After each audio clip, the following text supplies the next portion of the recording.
जय हिंद दोस्तों, target with रोजगार पर आप सभी का स्वागत है। जैसा कि आपकी तैयारी बेहतर चल रही होगी और आरपीएफ कांस्टेबल का एग्जाम भी मार्च में निर्धारित किया गया है और ग्रुप डी एनटीपीसी आदि वैकेंसी आई हुई हैं, तो उसके लिए आज हम बेहद महत्वपूर्ण टॉपिक लेकर आए हैं। आरबीआई भारतीय रिजर्व बैंक, जो हर एक एग्जाम में एक न एक क्वेश्चन आता है, तो उस टॉपिक पर आज हम बात करेंगे। आरबीआई भारतीय रिजर्व बैंक, तो उसके बारे में बात करेंगे। जिसने हमारे चैनल को सब्सक्राइब नहीं किया है वो चैनल को सब्सक्राइब करे और बेल आइकन दबाए, ताकि हमारी अगली वीडियो को नोटिफिकेशन आप तक पहुंच सके और आपकी तैयारी बेहतर हो सके। तो आज हम आरबीआई पर बात करते हैं। आरबीआई आरबीआई पर बात करेंगे तो सबसे पहले देखो, हम आरबीआई का पूरा नाम जानेंगे। आरबीआई का पूरा नाम क्या है? तो आरबीआई का पूरा नाम क्या है? भारतीय रिजर्व बैंक। भारतीय रिजर्व बैंक। भारतीय रिजर्व बैंक,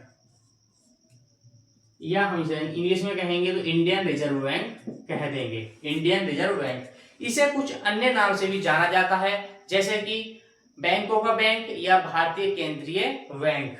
इसे क्या अन्य नाम अगर इसके लिखते हैं तो इसके अन्य नाम क्या होंगे? अन्य नाम होंगे इसके बैंकों का बैंक, बैंकों का बैंक, व भारतीय केंद्रीय बैंक। भारतीय केंद्रीय बैंक। केंद्रीय बैंक, ये इसके अन्य नाम होंगे। अब देखो, इसकी स्थापना की बात करते हैं तो इसकी स्थापना कब की गई? इसकी स्थापना 1 अप्रैल 1935 को की गई। इसकी स्थापना देखते हैं। देखो, स्थापना कब की गई? 1 अप्रैल 1935 को की गई। स्थापना 1 अप्रैल 1935 को तो की गई, लेकिन किसकी सिफारिश पर की गई? किस आयोग की सिफारिश पर की गई? तो किस आयोग की सिफारिश पर की गई? रॉयल कमीशन आयोग की सिफारिश पर। सिफारिश में लिखेंगे हम सिफारिश।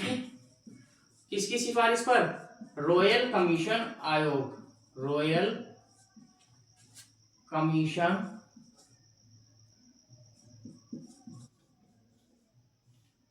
आयोग। रॉयल कमीशन आयोग की सिफारिश पर की गई, या इसे हम या क्या कहते हैं? इसे हम यंग हिल्टन आयोग भी कहते हैं। यंग हिल्टन आयोग, इसका अन्य नाम क्या है? यंग हिल्टन आयोग भी हम इस कमीशन को कहते हैं। तो इसके आधार पर, इसकी सिफारिश पर इसकी स्थापना की गई। इसकी स्थापना के समय इसका हेडक्वार्टर क्या था, अर्थात मुख्यालय क्या था? HQ, अर्थात मुख्यालय क्या था? तो इसका मुख्यालय क्या था? इसका मुख्यालय कलकत्ता था। कलकत्ता था। कब तक रहा ये? 1937 तक रहा। स्थापना के बाद 1935 से 1937 तक ये कलकत्ता इसका हेडक्वार्टर रहा। इसके बाद कहाँ गया? इसके बाद 1937 के बाद इसका हेडक्वार्टर मुंबई में स्थानांतरित कर दिया गया, जो कि वर्तमान में भी मुंबई में इसका हेडक्वार्टर है। तो मुंबई वर्तमान में हेडक्वार्टर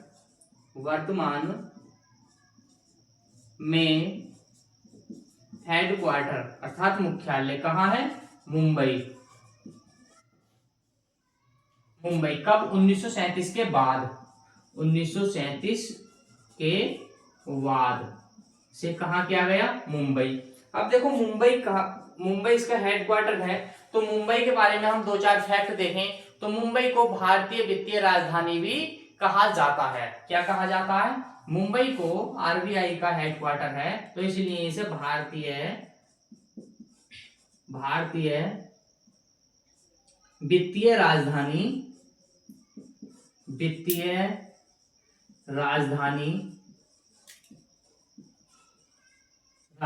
कहा जाता है। किसे? मुंबई को भारतीय वित्तीय राजधानी भी कहा जाता है। क्यों? क्योंकि भारत की राजधानी दिल्ली। तो ऐसा ही अगर वित्तीय राजधानी फाइनेंशियल में देखें तो किसे मुंबई को कहा जाएगा, क्योंकि आरबीआई भारत का सबसे बड़ा बैंक है और उसका हेडक्वार्टर कहाँ है, मुंबई में। तो इसीलिए मुंबई को भारतीय वित्तीय राजधानी कहा जाता है। ये आपके यहाँ तक आपने ये पॉइंट नोट किए होंगे। इससे आगे इसके पॉइंट देखें तो इसका निर्माण, इसकी पूंजी कितनी पूंजी लगाकर इसका निर्माण किया गया या इसका गठन किया गया, उसके बारे में देखते हैं। तो देखो 5 करोड़ की पूंजी के साथ, कितनी, 5 करोड़ की पूंजी के साथ इसकी स्थापना की गई। 5 करोड़ की पूंजी के साथ इसकी स्थापना की गई। एक पॉइंट ही लिखेंगे हम, 5 करोड़ की पूंजी के साथ इसकी स्थापना की गई। इसकी स्थापना, किसकी स्थापना, आरबीआई की, क्योंकि आरबीआई के बारे में हम पढ़ रहे हैं। तो स्थापना की गई। आरबीआई की 5 करोड़ की पूंजी के साथ स्थापना की गई। स्थापना के समय इसके फर्स्ट गवर्नर कौन थे, तो स्थापना के समय इसके फर्स्ट गवर्नर सर ओशबॉर्न स्मिथ थे। कौन, सर ओशबॉर्न स्मिथ, जो एक अंग्रेज थे। स्थापना के समय गवर्नर, स्थापना के समय क्या गवर्नर कौन थे, स्थापना के समय गवर्नर कौन थे, तो फर्स्ट गवर्नर कौन बने, सर ओशबॉर्न स्मिथ। सर ओशबॉर्न स्मिथ इसके फर्स्ट गवर्नर बने। और अगर हम सेकंड गवर्नर देखें तो सेकंड गवर्नर इसके जेम्स टेलर थे। जेम्स कौन, जेम्स टेलर। सेकंड गवर्नर कौन, जेम्स टेलर। जेम्स टेलर इसके सेकंड गवर्नर बने। और अगर थर्ड गवर्नर की बात करें हम, तो थर्ड गवर्नर इसके सीडी देशमुख बने। सीडी देशमुख। अगर हम सीडी देशमुख को देखें तो सीडी देशमुख भारतीय पहले फर्स्ट भारतीय गवर्नर बने। सीडी देशमुख फर्स्ट भारतीय गवर्नर बने, प्रथम भारतीय गवर्नर। क्योंकि इससे पहले जो भी गवर्नर बने वो अंग्रेज थे। और पहले भारतीय गवर्नर, आरबीआई के पहले भारतीय गवर्नर बनने वाले कौन थे, सीडी देशमुख। आरबीआई के फर्स्ट भारतीय गवर्नर सीडी देशमुख। अब देखो वर्तमान में इसके गवर्नर कौन है, तो वर्तमान में इसके गवर्नर कौन है, तो वर्तमान में गवर्नर इसके सर शक्तिकांत दास। कौन, सर शक्तिकांत दास। सर शक्तिकांत दास कौन से नंबर के हैं ये, तो शक्तिकांत दास कौन से, 25वें नंबर के हैं, 25वें गवर्नर हैं। और ये कब बने, कब इन्होंने अपना मतलब स्थान ग्रहण किया गवर्नर का, तो 2018 से ये भारतीय रिजर्व बैंक के गवर्नर बने। कब से, 2018 से ये अपने स्थान पर हैं। तो 2018 से कौन है गवर्नर आरबीआई के, सर शक्तिकांत दास। ठीक, अगर आरबीआई का हम राष्ट्रीयकरण देखें तो आरबीआई का राष्ट्रीयकरण कब किया गया, तो आरबीआई का राष्ट्रीयकरण कब किया गया, तो आरबीआई का राष्ट्रीयकरण 1 जनवरी 1949 को किया गया। 1 जनवरी 1949 को किया गया। ठीक, देखो आरबीआई के हमने गवर्नर देखे, पूंजी देखी, स्थापना देखी और कमीशन देखा। हेडक्वार्टर इसका कलकत्ता था 1937 तक। 1937 के बाद मुंबई बना। गवर्नर में देखें तो देखो फर्स्ट गवर्नर सर ओशबॉर्न स्मिथ थे स्थापना के समय, जो एक अंग्रेज थे। सेकंड गवर्नर जेम्स टेलर थे, जो वो भी एक अंग्रेज थे। और हम थर्ड गवर्नर देखें तो सीडी देशमुख थे। सीडी देशमुख भारतीय प्रथम गवर्नर थे किसके, आरबीआई के। और बाद में हमने देखा वर्तमान में गवर्नर कौन है, सर शक्तिकांत दास हैं, जो 25वें नंबर के हैं और 2018 से अपना स्थान ग्रहण किए हुए हैं। ये हमने अभी तक देखा। फिर आगे देखते हैं, देखो आरबीआई का राष्ट्रीयकरण कब किया गया। आरबीआई का राष्ट्रीयकरण अर्थात कब किया गया, 1 जनवरी 1949 को इसका राष्ट्रीयकरण किया गया। अब देखो आरबीआई के कुछ मुख्य फैक्ट देखते हैं। आरबीआई का प्रतीक चिन्ह क्या है, आरबीआई की वित्तीय वर्ष क्या होता है। तो आरबीआई का देखो प्रतीक चिन्ह, आरबीआई का प्रतीक चिन्ह, आरबीआई का देखो प्रतीक चिन्ह क्या होता है। आरबीआई का प्रतीक चिन्ह होता है देखो ताड़ का पेड़। किसका, ताड़ का पेड़, ताड़ का पेड़, ताड़ का पेड़ व क्या, बंगाल टाइगर, ताड़ का पेड़ व बंगाल टाइगर, टाइगर। इस बंगाल टाइगर से पहले क्या था, शेर का चिन्ह था। बंगाल टाइगर से पहले क्या था, शेर। ठीक, अब क्या है, ताड़ का पेड़ व बंगाल टाइगर। अगर इसका वित्तीय वर्ष देखें हम, तो वित्तीय वर्ष क्या होगा, वित्तीय वर्ष किस स्थिति हो, किस स्थिति से किस स्थिति तक कार्य करता है ये वित्तीय वर्ष। तो वित्तीय वर्ष होगा देखो इसका 1 अप्रैल से 31 मार्च तक, 1 अप्रैल से 31 मार्च तक आरबीआई अपना वित्तीय वर्ष जारी करता है। 1 अप्रैल से 31 मार्च तक ये इसका वित्तीय वर्ष होगा। अगर आरबीआई देखो जो वित्तीय वर्ष में अपनी रिपोर्ट जारी करता है, तो वित्तीय स्थिरता रिपोर्ट जारी करता है, एफएसआर। ठीक, वित्तीय स्थिरता रिपोर्ट क्या जारी करता है, देखो आरबीआई, मैं नीचे ऊपर लिख देता हूं, देखो आरबीआई, ये आप नोट करा होगा, मैंने समझाया भी है दोबारा में। आरबीआई वित्तीय स्थिरता रिपोर्ट जारी करता है, और कब करता है, वर्ष में 2 बार जारी करता है। आरबीआई वित्तीय स्थिरता रिपोर्ट, वित्तीय स्थिरता रिपोर्ट, वित्तीय स्थिरता रिपोर्ट कब जारी करता है, तो वर्ष में वित्तीय स्थिरता रिपोर्ट, या इसे शॉर्ट में कहें तो एफएसआर जारी करता है।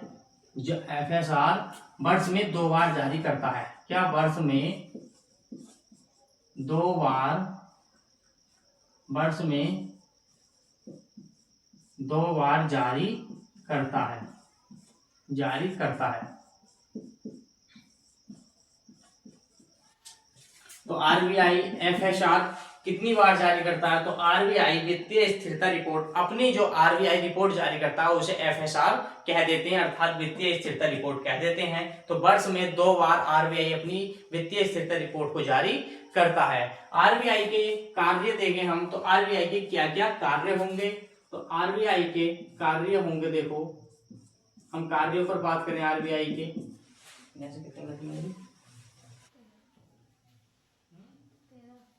आरबीआई के देखो कार्य देखें, तो आरबीआई के कार्य होंगे देखो कौन कौन से। आरबीआई के कार्य होंगे बैंकों का बैंक के रूप में कार्य करना, बैंकों का बैंक के रूप में कार्य करना, अर्थात छोटी बैंकों को अपने अंडर में चलाना।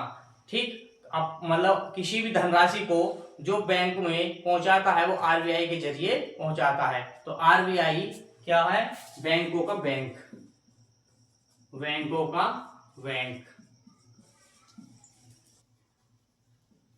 और देखें तो देखो सरकार का बैंक, सरकार का बैंक क्यों कहते हैं हम इसे, क्योंकि इसमें पूरा वित्तीय जो लेखा जोखा होता है वो सरकार का होता है। इसमें किसी आम आदमी का खाता नहीं होता, या आम आदमी का किसी का लेना देना नहीं होता। सरकार ही इस पर अपने जो भी वित्तीय संबंधित, फाइनेंशियल संबंधित लेन देन करती है, वो सब सरकार का रहता है। ठीक, तो सरकार का बैंक। और अगर देखें तो इसका कार्य होता है पुरानी मुद्राओं को नष्ट करना, पुरानी मुद्रा को नष्ट करना, ये अभी समझाऊंगा किस तरीके से नष्ट करना। और इसका कार्य होता है देखो नई मुद्रा का निर्गमन करना, और भी कार्य होता है देखो मौद्रिक नीति का, मौद्रिक नीति मौद्रिक नीति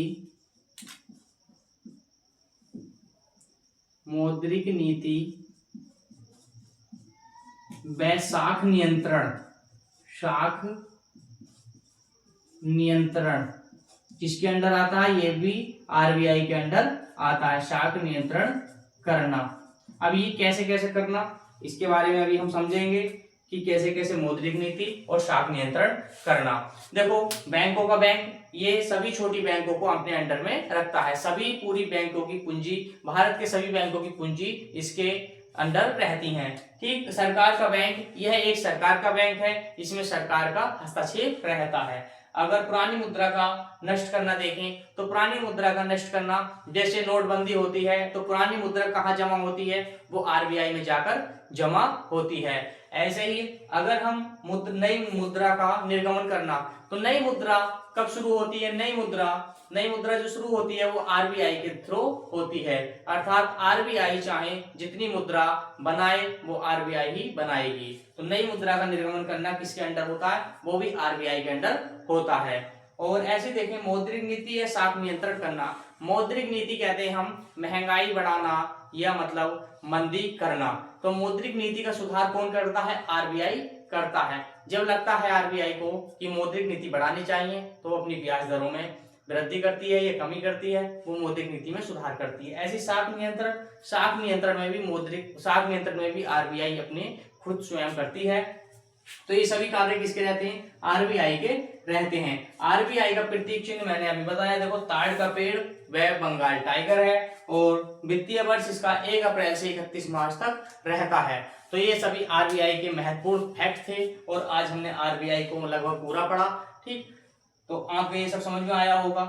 तो आपको जैसी भी वीडियो लगी तो आप अपने कमेंट में हमें सुझाव बताएं, और वीडियो अच्छी लगी हो तो उसे लाइक और शेयर करें, और हमारे चैनल से जुड़ें, सब्सक्राइब करें, और मिलते हैं अगली वीडियो में। जय हिंद।